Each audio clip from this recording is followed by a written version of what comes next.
the two losses there to South Carolina and then Ole Miss there about a couple of weeks ago. What do you make of where this team sits right now as they go through the last 4 or 5 games of the season?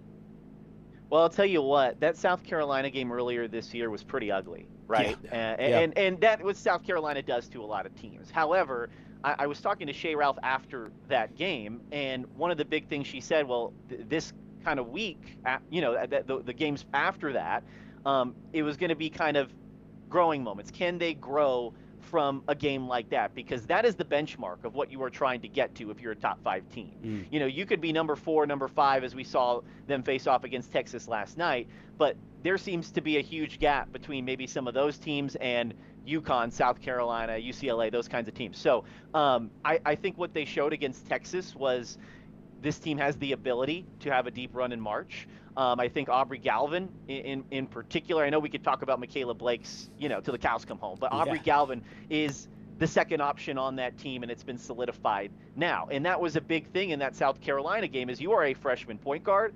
You are going to have to face teams like a South Carolina maybe 2-3 times in a row in the NCAA tournament. Can you handle that? And she handled it excellent against Texas and even Oklahoma, obviously, scoring 30 points earlier in the week. So this week was huge, not just for a confidence booster for the team, but a resume builder. If you're looking at it right now, I haven't checked Charlie Cream's bracketology, the latest one, but I would imagine that Vanderbilt slides into a number 1 seed after beating Texas last night. Right. And so it's huge from that perspective in the SEC tournament. If all things are even, then who has the head-to-head? Well, it's Vanderbilt, and that gives you a much better draw. And obviously, they are going to host some tournament games, but the path after that is what I'm worried about when it comes to this team. And I think it's obviously huge to get two top 10 wins in the span of a few days after a performance like they had against South Carolina and even Ole Miss earlier this year. I mean, you brought up Mikayla Blakes, and I want to say it was, about a month and a half ago now. I was like, man, she's having a pretty good run. Why doesn't, are we going to start talking about SEC Player of the Year, this, that? I'm not even going to ask you if she's the SEC Player of the Year, because I'm just going to come out and say if she's not the SEC Player of the Year, this whole sport is ruined. This whole thing just makes zero sense because she leads the NCAA in scoring, is honestly still getting slept on, in my opinion. I feel like a lot of people aren't really talking about her. Is there anything that surprises you about her game now? I mean, it feels like she just comes out, drops 30 points every night, and just leads Vanderbilt to these wins. And maybe not, because I cover the team, every day, and I pay attention to every game that she plays. And when she's scoring 50 points a couple of times last year, I was like, all right, she's arrived. And this one is just like showing off that she can consistently do it. Look, it was a shame that last night's game was not nationally televised. Yeah. You have 2 top 5 teams. And arguably one of the best players in the country, if not the best player in the country, and you can't get them on for a broader audience. That is maybe hurting the debate that you're talking about, Patrick, is if she is the SEC or the Player of the Year. And look, last night, we talk about in college football like Heisman moments for like Fernando Mendoza, right? Well, he had Heisman moments this year, whether it was the throw against Ohio State or maybe that comeback against Penn State.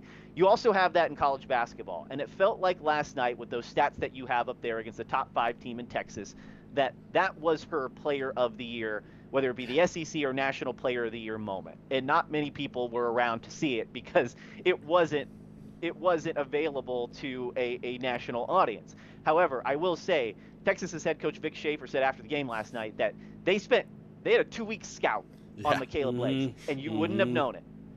It was an all-time press conference, by the way. I'm sure you guys saw it. But we're going to play a little bit of that later.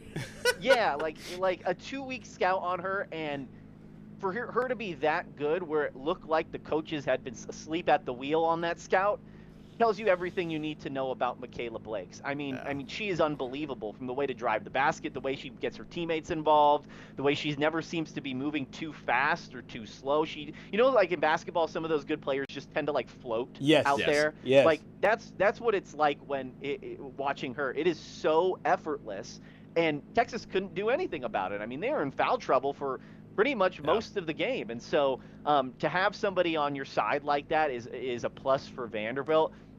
Maybe it'll take a big run in the SEC tournament for people to finally get on notice. And I think it's a big thing where when you talk about the conversation, I think people aren't on board with the idea of Vanderbilt right now, and I think it doesn't go just for the women's basketball program. You know, earlier this year when the men's team had the hot start, everyone's talking, well, are they title contenders? I don't know about that yet. The college football team, obviously, do they deserve to be in the playoff? Well, I don't know. You know, they're kind of a flash in the pan right now. We'll see if they can sustain that success. So it's just going to continue to take like seasons like these from those big three major programs for Vanderbilt players to be in that conversation. I certainly think and agree with Shea Ralph, what she said last night, is that you can't convince me that Mikayla Blakes is not the SEC Player of the Year and Aubrey Galvin's not the Freshman of the Year. Like I think that to me that's what it feels like. Julian, you a hockey guy?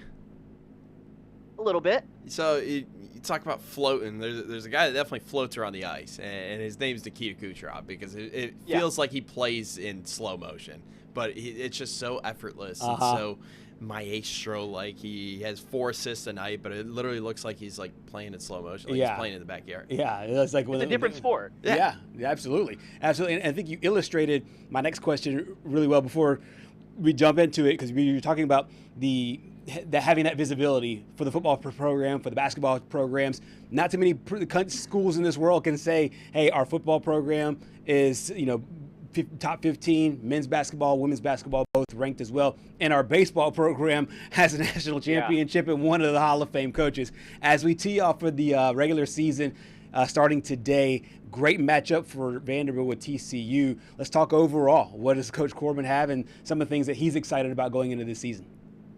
Yeah, I talked to him last week, went over to practice, and one of the things with this team in particular compared to last few teams he's had is this team, there's a little bit more of him trying to fit the puzzle piece together early on. You know, he's had a lot of teams with a lot of potential MLB pros and prospects on it, right? And those teams in particular, like the one last year, you had guys where you knew that where they were going to be in the batting order, where they were going to be in the outfield, what the weekend rotation was going to look like, who was going to be the midweek starter.